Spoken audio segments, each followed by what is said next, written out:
नमस्ते, मेरा नाम अंजलि है और मैं हूँ आपकी लाइफ ट्रांसफॉर्मेशन कोच। आज हम बात करते हैं सांसों की। सांस कैसे ली जाए।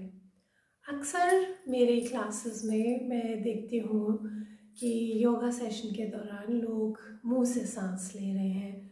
मुंह से सांस भरते हैं, मुंह से छोड़ते हैं, या नाक से भरते हैं, मुंह से छोड़ते हैं। तो जब मैं उन्हें कहती हूँ कि नाक से सांस लीजिए, तो वे पूछना चाहते हैं कि क्यों हम नाक से सांस लें। तो आज हम इस बारे में बात करेंगे कि नाक से सांस लेना क्यों ज़रूरी है। तो पहले हम ये समझते हैं कि हमारी नाक का फंक्शन क्या है, क्यों अलग है मुंह से सांस लेना नाक से सांस लेने की बजाय। तो सबसे पहले हमें ये समझना पड़ेगा कि जब हम सांस लेते हैं तो नाक से सांस लेने के दौरान नाक में जो छोटे छोटे हमारे बाल होते हैं वो अंदर ली गई सांस को फिल्टर करते हैं, सब कुछ छान देते हैं। अगर कोई छोटा कीड़ा मकोड़ा है या कुछ भी छोटा पार्टिकल है जो आपके सांस के थ्रू अंदर जा रहा है, तो वो इन बालों की वजह से नाक में अटक जाता है और आपके लंग्स तक नहीं पहुंचता। ये एक चीज़ है। दूसरी चीज़ ये है कि आपके नाक में एक प्रोसेस होता है जिसकी वजह से जो बाहर की हवा है, अगर बाहर की हवा में नमी ज़्यादा है या खुश्की ज़्यादा है तो वो आपके लंग्स के लिए ख़राब हो सकती है। इसलिए आपके सांस की नमी को आपकी नाक जो है वो अडेप्ट कर देती है। नॉट ओनली दैट कि वो आपकी सांस की नमी को अडेप्ट करती है, बट ऑल्सो आपके सांस के टेम्परेचर को नाक अडेप्ट कर लेती है। तो अगर बहुत ठंडी हवा आपके लंग्स में जाएगी तो वो लंग्स को नुकसान करेगी। बहुत ज़्यादा गर्म सांस अगर अंदर जाएगी तो वो भी आपके लंग्स को नुकसान करेगी। लेकिन जब हम नाक से सांस लेते हैं तो हमारा नाक जो है वो एक थर्मोस्टेट की तरह काम करता है और हमारी सांस हमारे लंग्स की कैपेसिटी के हिसाब से वार्म या कूल हो जाती है, उसका टेम्परेचर अडेप्ट हो जाता है। तो नाक का फिल्टरिंग फंक्शन है जो बहुत इम्पॉर्टेंट है, उसका ह्यूमिडिफाइंग फंक्शन है वो इम्पॉर्टेंट है, और उसका थर्मोस्टेट फंक्शन है, टेम्परेचर को अडेप्ट करने का फंक्शन है, वो बहुत इम्पॉर्टेंट है। तो इन सब चीज़ों की वजह से हमारे लंग्स जो हैं उस सांस को बेटर अब्जॉर्ब कर पाते हैं। दूसरी चीज़ ये है कि हमारे नाक में एक मॉलिक्यूल पैदा होता है जिसको हम नाइट्रिक ऑक्साइड बोलते हैं। ये जो नाइट्रिक ऑक्साइड है ये आपके ब्रीदिंग फंक्शन को तो एनहांस करता ही है, लेकिन इसके अलावा ये जो हमारे बॉडी के लिए जो भी नुकसान देने वाले बैक्टीरियाज हैं या वायरसेस हैं उनको भी एलिमिनेट कर देता है। तो इसलिए ये हमारे लंग्स को ब्रीदिंग में ज़्यादा सपोर्ट करता है। तो जो हमारे योगी थे ये बहुत जल्दी इस बात को समझ गए थे कि हमारी नाक जो है वो एक बैलेंसिंग फंक्शन करती है। हमारी सीधी नाक की जो नॉस्ट्रल है इसको हम बोलते हैं पिंगला और उल्टी नाक की तरफ को हम बोलते हैं इडा। तो इडा और पिंगला जब बैलेंस होती हैं तो आपका ऑक्सीजन और कार्बन डाइऑक्साइड का भी बैलेंस बनता है बॉडी में, जिसकी वजह से आपकी ओवरऑल हेल्थ को बहुत बेनिफिट मिलता है। तो जो लोग ठीक से सांस नहीं लेते हैं उनको बहुत सारे हेल्थ इश्यूज होते हैं। हम देखेंगे अक्सर सांस की दिक्कत आती है। जो लोग बहुत तेज़ खर्राटे लेते हैं सोते वक्त तो हो सकता है कि वो भी माउथ ब्रीदर्स हैं। माउथ ब्रीदिंग से और क्या नुकसान होते हैं, हाइपर एक्टिविटी, ADHD एक सिंड्रोम होता है बच्चों में, जो बहुत हाइपर एक्टिव बच्चे होते हैं वो भी माउथ ब्रीदिंग से रिलेटेड है। आपके फेस मसल्स में, आपके जॉ की शेप में भी फ़र्क आता है अगर आप रेगुलरली माउथ ब्रीदिंग करते हैं।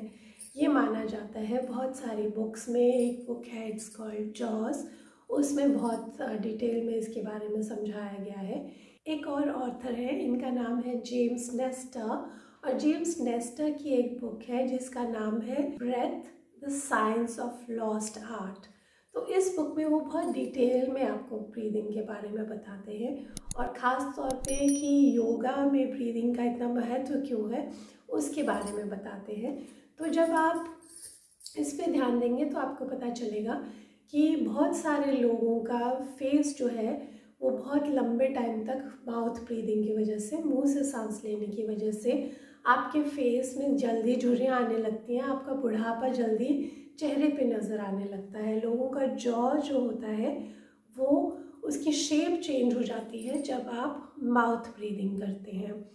तो बहुत सारे बच्चे जो हैं जो माउथ ब्रीदर हैं उनके आप देखेंगे कि उनके दांत बहुत टेढ़े मेढ़े होते हैं, तो उनको अक्सर ब्रेसेस लगाने पड़ते हैं।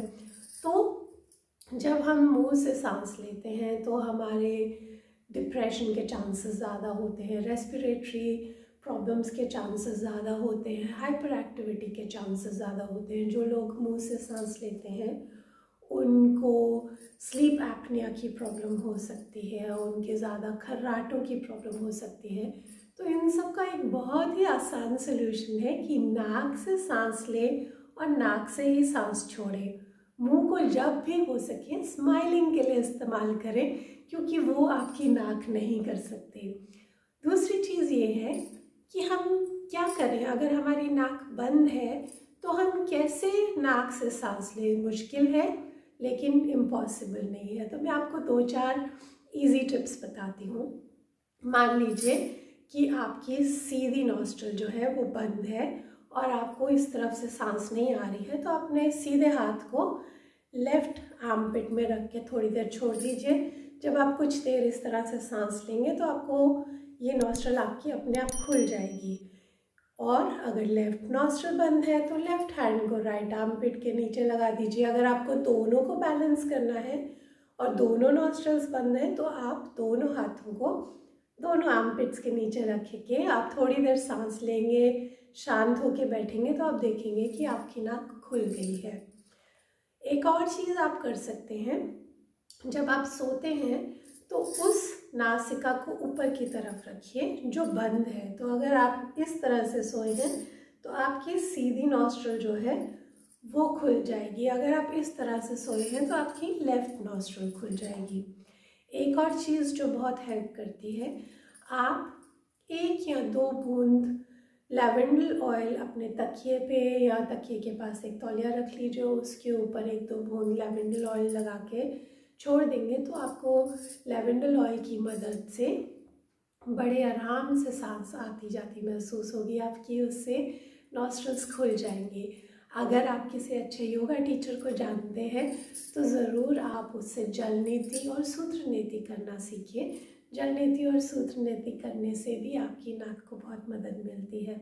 सुबह नहाने के बाद में जब आप बाहर आ रहे हैं तो उससे पहले एक उंगली पे छोटे सी बूंद सरसों के तेल की ले लीजिए और दोनों नॉस्ट्रिल्स में सरसों का तेल लगा लीजिए, तो उससे भी आपको डेफिनेटली मदद मिलेगी। आप ये करके देखिए और मुझे बताइए कि आपकी लाइफ में क्या चेंजेस आए आपकी ब्रीदिंग से। क्योंकि हमने बहुत बार देखा है कि जो कुत्ते हैं वो जीभ निकाल के जल्दी जल्दी सांस लेते हैं, मुंह से सांस लेते हैं, और हम सब जानते हैं कि कुत्तों की उम्र में और हमारी उम्र में क्या डिफरेंस है। तो अगर आप भी लंबी उम्र पाना चाहते हैं, आप भी हेल्दी रहना चाहते हैं, खुश रहना चाहते हैं, अपने डिप्रेशन को दूर भगाना चाहते हैं, तो आज से ही सांस रेगुलरली नाक से लेना शुरू करें। अगर आपको ये चीज़ मुश्किल लगती है तो जब आप अपने जॉगिंग के लिए जा रहे हैं या कोई भी स्पोर्ट्स एक्टिविटी कर रहे हैं तो मुंह में पानी भर लीजिए और उस पानी को नीचे निगलना नहीं है, उसको मुंह में रखिए और उसके साथ अपनी जॉगिंग कीजिए जितनी देर तक पॉसिबल हो।